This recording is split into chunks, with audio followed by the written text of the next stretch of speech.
Prólogo. El fuego de la culpa. 1947, Blackwood Creek. El frío era diferente que el invierno. No era el frío honesto del aire helado, sino uno que emanaba desde dentro, desde la misma matriz de las paredes de madera. Un frío que se aferraba al alma. El Lara, que entonces solo tenía 16 años, lo conocía bien. Lo sentía cada vez que se acercaba a la chimenea central. No era solo la mampostería oscura, era el pozo de cenizas que nunca, bajo ninguna circunstancia, se vaciaba por completo. Su padre, el señor Thorne, había sido siempre un hombre de pocas palabras, pero de gestos rituales. Cada noche ese invierno, antes de acostarse, se arrodillaba ante la gran chimenea no para admirar el calor, sino para tocar las cenizas que quedaban del fuego del día. Lo hacía con una mezcla de respeto y pavor, como si estuviera presentando sus respetos a un vigilante dormido. Pero esa noche de 1947, el ritual se rompió.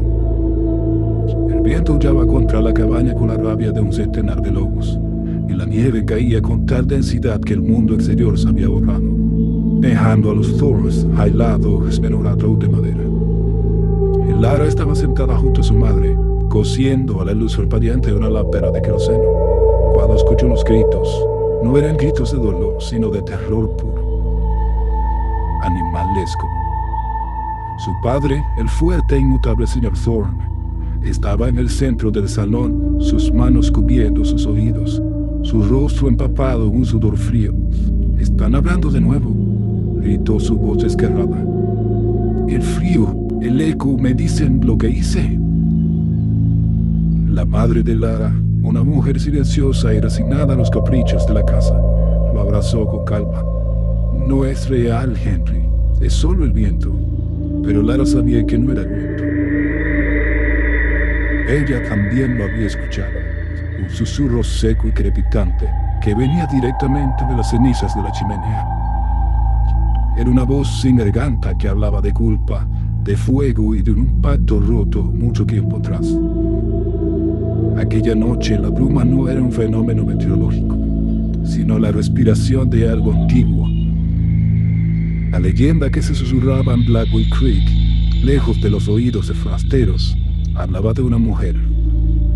No una bruja, no un fantasma de luto, sino una guardiana presionada. Una figura de la época fundacional del pueblo, cuando los primeros pobladores necesitaban un sacrificio para asegurar la supervivencia de sus cosechas y su ganado contra los inviernos brutales.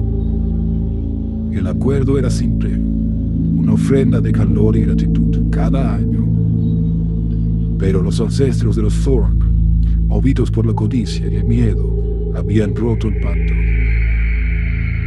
Habían encerrado a la guardiana en un fuego, esperando que la quemara y la dispersara. Pero las leyendas del Creek decían que ella no murió, solo se transformó. Se convirtió en la Dama del Fuego Helado, una entidad que no buscaba venganza violenta, sino un castigo psicológico y generacional. Ella se había anclado a la cabaña original, esperando en la única cosa que nos destruye: la ceniza. Y a través de esa ceniza tocaba las mentes de los descendientes de los traidores, consumiendo lentamente sus recuerdos y reemplazándonos con la culpa y el dolor de sus ancestros. El Lara se levantó, sintiéndose traída por una fuerza invisible hacia la chimenea. La leña ya se había consumido, pero un halo espectral de color azul pálido flotaba sobre el lecho de cenizas. El frío que emanaba de allí era tan intenso que quemaba. Un dolor que penetraba la ropa y alcanzaba los huesos. «Mírala», musitó su padre, señalando con un dedo tembloroso las cenizas. «Está esperando, siempre esperando que cometamos el próximo error para recordarnos el primero». El Lara vio lo que su padre veía. No era una figura completa, sino un patrón. Una silueta sutil de humo frío que se retorcía y tomaba la forma de una mujer alta, vestida con harapos de bruma. Sus ojos, el Lara estaba segura, eran los últimos rescoldos moribundos de la madera.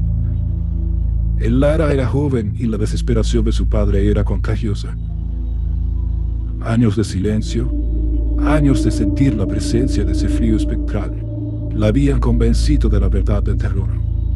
Lo que su padre estaba experimentando no era locura, sino la fusión de la memoria. La dama estaba inundando la mente de Henry Thorne con los pecados de su bisabuelo, obligándolo a revivir el momento de la traición. El Lara se prometió a sí misma que escaparía, que rompería el ciclo, que dejaría la cabaña, el pueblo y la bruma atrás. Pero incluso al planear su fuga, el eco la siguió. En su último diario, encontrado por Elías décadas más tarde, el Lara lo escribió con una letra apresurada y casi legible. No importa dónde vaya el cuerpo, la ceniza tiene un lazo. Me he ido, pero llevo conmigo el frío, lo llevo en mis huesos, en mi silencio, en la forma en que evito cualquier cosa que huela a humo. Y sé que un día alguien volverá a encender ese maldito fuego, por curiosidad o por ignorancia, y la dama regresará a casa. Y entonces mi descendiente, mi sangre, se convertirá en el nuevo depositario de la culpa. Es el precio de nuestra sangre, y mi único consuelo es que, al menos, pude advertirle. Lara abandonó Blackwood Creek aquella misma primavera, dejando a sus padres a merced de la dama. Fue un acto de cobardía, pero también de supervivencia. Durante el resto de su vida, evitó hablar de su pasado, se mudó a la ciudad, se casó y tuvo una vida funcional, pero siempre vivía al margen, susurrando sus temores al vacío, siempre sintiendo el frío. Y al final solo quedaba una cosa por hacer: asegurarse de que el último de su linaje, su nieto Elías, estuviera advertido. La llave oxidada, los diarios llenos de histeria y la advertencia innegociable sobre la chimenea, era lo único que podía negarles. El miedo y la verdad, envueltos en la bruma. El tiempo pasó, la gente olvidó, pero la chimenea en Blackwood Creek, no. La madera se pudrió, la niebla se espesó, y dentro del pozo de mampostería negra, las cenizas yacían quietas, frías y esperando pacientemente. No estaban muertas, solo estaban dormidas, a la espera de un historiador curioso y escéptico que vendría a buscar el origen de su linaje y encendería, una vez más, el fuego de la culpa. El eco estaba a punto de sonar con la voz de la nueva generación.